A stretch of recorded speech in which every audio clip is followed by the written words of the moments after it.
আমরা তো এখনো পড়ে আছি ভাইরাল ভাতের হোটেল আর ভাইরাল কেক ব্যবসায়ীদেরকে নিয়ে। তো আমাদের কোনো যে জায়গায় কথা বলা দরকার আমরা কোনো সে জায়গায় এখন পর্যন্ত কেউ মুখ খুলি নেই। কোনো মিডিয়া না, কোনো ইউটিউবার না, কোনো ইনফ্লুয়েন্সার না, কোনো ব্লগার না, কোনো কন্টেন্ট ক্রিয়েটর না, কোনো একটা ব্যক্তি আমরা কোনো এখন পর্যন্ত সেই বিষয়টা নিয়ে একটা ভিডিও তৈরি করি নেই। এখন পর্যন্ত কোনো একটা ব্যক্তি সেই ব্যক্তিটাকে নিয়ে একটা মুখ থেকে শব্দ বাইর করি নাই। হ্যাঁ, আমরা গর্ব করে এতক্ষণে প্রতিবাদের ঝড় তোলা উচিত ছিল, গর্ব করে যে আমাদের বাংলাদেশ থেকে শহীদুল ইসলাম ভাই চলে গেছিলেন, মানে ফিলিস্তিনের উদ্দেশ্যে তিনি রওনা দিছিলেন শুধুমাত্র নিজের উদ্যোগে ফিলিস্তিনের পাশে দাঁড়ানোর জন্য। কিন্তু দুঃখের বিষয় কি জানেন, আমরা এখনো কেক উদ্যোক্তা, কেক বিজনেসম্যান এবং ভাত বিজনেসম্যান, ভাতের উদ্যোক্তা তাদেরকে নিয়েই পড়ে আছি। আসলে ভাই, এই যে শহীদুল ভাই যে তিনি যে ফিলিস্তিনের উদ্দেশ্যে রওনা দিয়েছেন 15 জন সফর সঙ্গী সাথে নিয়ে, এবং তিনি 6টি জাহাজ নিয়ে রওনা দিয়েছেন। এই জাহাজের মধ্যে ত্রাণ সামগ্রী সহ আপনার মেডিকেল অ্যাক্সেসরিজ এবং ওষুধ, বিভিন্ন রকম ট্রিটমেন্ট সামগ্রী সহ তিনি যে 15 জন সফর সঙ্গী নিয়ে রওনা দিয়েছেন, সেই ব্যক্তিটা যে ইসরায়েলি লোকজনের হাতে বন্দী হয়েছেন বা ধরা পড়ছেন। তো এই বিষয়টা নিয়ে কোনো এখন পর্যন্ত বাংলাদেশ থেকে কোনো কন্টেন্ট ক্রিয়েটর, কোনো ইনফ্লুয়েন্সার এবং কোনো ইউটিউবার মুখ খোলেনি। কিন্তু আমাদের এতক্ষণে ঝড় তুলে দেওয়া উচিত ছিল। কিন্তু এতক্ষণে বাংলাদেশ থেকে প্রত্যেকটা কন্টেন্ট ক্রিয়েটর কন্টেন্টের মাধ্যমে প্রতিবাদ করা উচিত ছিল, কিন্তু কেউ করেনি। কেন করবে? করার দরকার নেই। আমাদের এটা বোঝা উচিত ছিল যে আমাদের বাংলাদেশ থেকে ফিলিস্তিনের পক্ষে গিয়ে দাঁড়াচ্ছে একা একজন মানুষ তার নিজের উদ্যোগে, কিন্তু আমরা সেটা কখনো মাথায় নিইনি, সেটা আমরা কখনো ভাবিও নাই। আমরা খালি চিন্তা করি কোনটা, যে আমাদের ঢাকার আগারগাতে কে কেক ব্যবসায়ী ভাইরাল হয়েছে, আমাদের ওই মিরপুরে কে ভাত বিক্রি করতে ভাইরাল হয়েছে। তো এইগুলাকে নিয়ে মিডিয়াতে ভীষণ পরিমাণ তোলপাড়। কিন্তু আমাদের যে জায়গায় কথা বলা উচিত, যে জায়গায় কথা বলা দরকার, যে জায়গায় প্রতিবাদ গড়ে তোলা দরকার, সেখানে একটা ব্যক্তিও কথা বলছি না। আসলে আশা করি আমি যে হয়তোবা আমার ভিডিওটা সবার সামনে যাবে না। আমি একজন ক্ষুদ্র ছোট নগণ্য কন্টেন্ট ক্রিয়েটর। তো আমি সামান্য কয়েকজন মানুষের কাছে পৌঁছাই।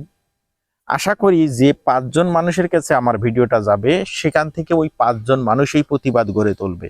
আমরা চাই আমাদের শহীদুল ভাই যেখানে যাওয়ার উদ্দেশ্যে রওনা দিয়েছেন সেখানে যা পৌঁছাক, এবং তার জাহাজগুলো সম্পূর্ণ ছেড়ে দেওয়া হোক, এবং তার ত্রাণ সামগ্রী আছে এবং ওষুধ সামগ্রী আছে এবং যে ট্রিটমেন্ট সামগ্রী আছে সেগুলো যেন সে সম্পূর্ণ ফিলিস্তিনে পৌঁছাতে পারে, ফিলিস্তিনের পাশে গিয়ে দাঁড়াতে পারে। এই শহীদুল্লাহ ভাই কোনো একটা ভিডিওর মধ্যে বলছিল যে আমি শুধুমাত্র ত্রাণ সামগ্রী এবং ওষুধ সামগ্রী নিয়ে আসিনি, আমি এই ফিলিস্তিনের পক্ষে দাঁড়াবো এবং ফিলিস্তিনের পক্ষে থেকে আমি ইসরায়েলের বিপক্ষে যে যুদ্ধ করব। আসলে ভাই, তার কি বড় বিশাল মন মানসিকতা নিয়ে গেছে। কিন্তু আমরা সেখানে এখন পর্যন্ত চুপ করে আছি, এখন পর্যন্ত কেউ এটা নিয়ে কথা বলিনি। আমাদের গর্ব করা উচিত, আমাদের গর্ব করা উচিত যে আমাদের দেশ থেকে এমন একজন ব্যক্তি ইসলামের পক্ষে, মুসলিমের পক্ষে কথা বলার জন্য, মুসলিমদেরকে সহযোগিতা করার জন্য তিনি নিজের উদ্যোগে রওনা দিয়েছেন। কিন্তু দুঃখের বিষয়, আসলে ভাই দুঃখের বিষয়, দুঃখ লাগে যে আমরা হাজার হাজার কন্টেন্ট ক্রিয়েটর কন্টেন্ট তৈরি করতেছি শুধুমাত্র কেক কেক কেক। আসলে কেকের ভিতর কি আছে? কেক নিয়ে যে আমরা এত উন্মাদ, কেক নিয়ে যে আমরা এত বেশি মানে হয়ে গেছি, কিন্তু আমাদের তো এই জায়গাটায় একটু গুরুত্ব দেওয়া উচিত, তাই না? আমরা যে শুধুমাত্র কেক নিয়েই পড়ে আছি রে ভাই, কেক আর ভাত, 100 টাকার ভাত, 100 টাকার কেক। আসলে দুঃখ লাগে এই জায়গায় যে কন্টেন্ট ক্রিয়েটর শুধুমাত্র কোন জায়গায় কথা বললে ভিডিওগুলোকে ভাইরাল হবে, কোন জায়গায় কথা বললে আমাদের ভিডিও বেশি পরিমাণ র্যাঙ্ক করবে, আমরা সেটা নিয়েই ব্যস্ত আছি ভাই। আমাদের যে জায়গায় কথা বলা দরকার বলতেছি না। আসলে এই ভিডিওটা সকলের কাছে একটা রিকোয়েস্ট করব, ভিডিওটা যেই দেখবেন অবশ্যই একটু লাইক কমেন্ট করবেন, যাতে বেশি পরিমাণ মানুষের কাছে যায়। প্রত্যেকটা কন্টেন্ট ক্রিয়েটর ভাই বোন যেন এই ভিডিওটা দেখার পরে অনেকে যেন প্রতিবাদমূলক কথা বলতে পারে। আসলে ভাই আমাদের এখানে কথা বলা দরকার, আমরা তো সরাসরি সেখানে যেতে পারবো না, কিন্তু আমাদের একটা কথার মাধ্যমে হয়তো অনেক বড় কিছু হবে। আমাদের একটা কথার মাধ্যমে হয়তো অনেক বড় কিছু হবে, আমাদের একটা কথার মাধ্যমে হয়তো আমরা অনেক দূর এগিয়ে নিয়ে যেতে সহযোগিতা বা সক্ষম হব। তো আমরা সবাই সবার জায়গা থেকে একটু আওয়াজ তুলি, কথা বলি প্রতিবাদের ভাষায়।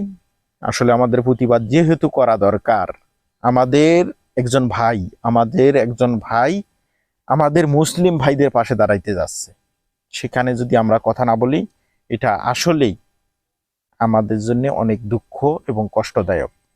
তো ভালো থাকবেন, সুস্থ থাকবেন, সবাই সবার জায়গা থেকে আশা করি কথা বলবেন। আসসালামু আলাইকুম।